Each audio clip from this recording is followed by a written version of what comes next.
سوال یہ ہے کہ اگر کوئی شخص دوران نماز جماعت کے دوران امام کے ساتھ رکوع میں شامل ہو جائے تو کیا اس کی رکعت ہو جائے گی یا نہیں؟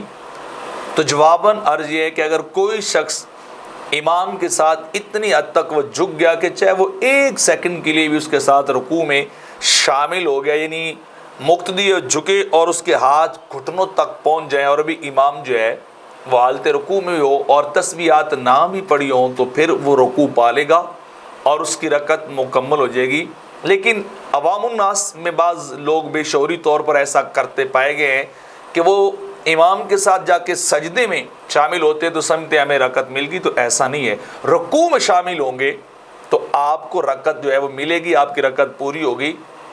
ورنہ آپ کی رکعت پوری نہیں ہوگی، اور رکعت پوری نہ ہوئی آپ اسے رکعت سمجھ رہے ہیں تو آپ کی نماز پوری نہیں ہوگی۔ تو کتنا اس کے ساتھ شامل ہو، پھر سن لیں کہ نیچے کی طرف جائے، تسبیحات نہ بھی پڑھی ہوں، ہاتھ اس کے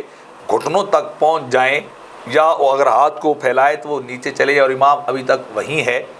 رکوع میں، اور وہ اتنا پہنچا اور فوری امام جو ہے وہ اس نے اوپر کھڑا ہو گیا تو پھر وہ رکوع پانے والا ہوگا۔ لیکن اگر اتنی مقدار بھی نہیں ملی، وہ جا رہا ہے رکوع کی طرف اور امام اوپر کی طرف آ رہا ہے،